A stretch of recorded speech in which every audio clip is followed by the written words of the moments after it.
Well, we do have one team from the Sun newspaper's coverage area already through to state. That would be Eagan High School. They defeated Eastview 5-1 in the Section 3 AA championship game on Wednesday night in Invergrove Heights. Eagan is 23-5 now. They were the top seed in their section.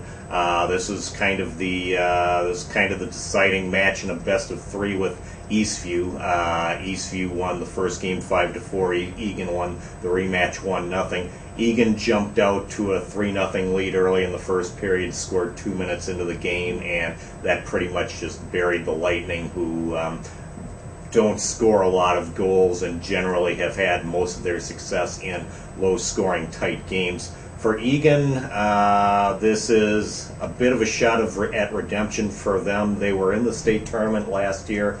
By their admission, they didn't show up. They were expected to, by a lot of people, to win handily against Farmington in the quarterfinals last year and lost 1-0. Then lost their subsequent consolation semifinal game and were gone.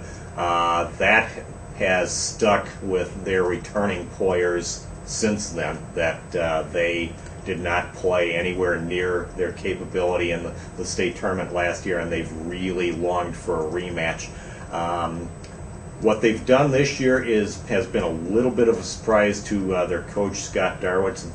Their second game of the regular season, they got buried by Breck, something like 7-2, 8-2, and Scott was telling me after last night's game that he got his coaches together and they decided that if they could finish 500 this season, that might be the best they could hope for, and instead they went on to win the Lake Conference.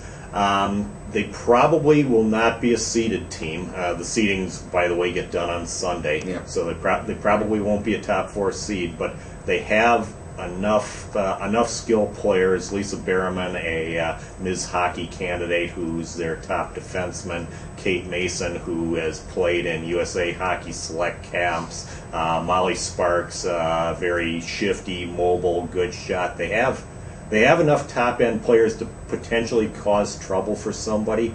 They are going to have to pick up their game a little bit in the state tournament. Their results outside of the Lake Conference haven't been very good. They've lost to Breck, lost to Minnetonka, lost to a couple of other highly ranked teams. But if there is a team capable of pulling an upset at state, it might be Eagan, because they have, first of all, some talent, and two, they have some motivation to atone for what they considered a disappointing performance at state last year. Let's also mention that the opening round state tournament games next week, Class A will be Wednesday noon at the XL Energy Center. The quarterfinals get underway, and then Thursday noon the Class AA quarterfinals begin.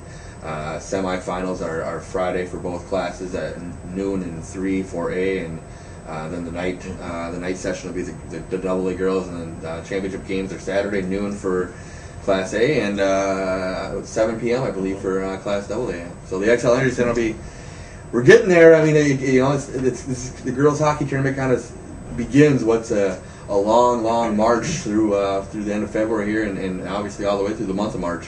We'll never get sick of hockey, though. No, we can't. I think it's interesting to see the crowds, the crowd numbers rising at the state girls hockey tournament every year. And some people didn't like the move to the XL Center, didn't like the cavernous feeling. But I think as we go here the next few years, that building's going to start to fill up a little bit more, especially if we get some great matchups. Let's say we have Blake or Breck against Warroad or Rosso. That's going to be a pretty good match. If that were the state final, I know I'd want to be there. Yeah. I think a lot of fans feel the same way. But then there's a but do 18,000 fans feel the same way? And that's where you run into trouble. I remember at Ritter Arena, I covered the last state tournament there, and the semifinal night, I remember Wayzata played South St. Paul, and there was 3,000 people. There wasn't an empty seat in the building, and it was rocking, And I couldn't find a parking place that night. Yeah, you felt the atmosphere in there, and even Class A boys hockey doesn't get that. I mean, it takes the AA tournament on the boys side to get that sort of feeling inside the XL Center. And I mean, let's be frank, there's probably not another sport in the entire state of Minnesota. I mean, heck, the big school football game doesn't even fill the lower bowl of the Metrodome. I mean, just, the boys hockey tournament just has a place in people's hearts, you know, where you need that size of venue, you know, to I guess, you know, accompany it. You know, so on the girls hockey side, it's much like every other sport. You know, the basketball tournament doesn't fill the Target Center. You know, like the football tournament doesn't fill the Metrodome. So, you know, maybe the girls do deserve the XL Center.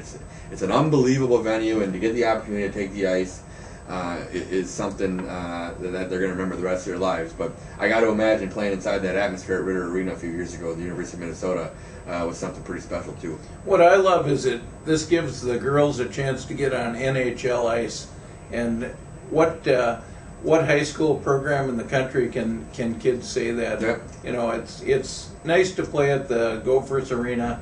I liked Ritter Arena too, but I really like the XL, and I like the fact that these girls are getting the NHL-type experience and playing in that building, which is so famous in these parts, and such a beautiful arena too. Yeah, let's be honest, as a reporter, it's not bad sitting in that press box at the XL Center. Nice cozy chairs, they take care of you there. All right, guys, thanks. We'll be back with a segment on the section wrestling tournaments in just a minute.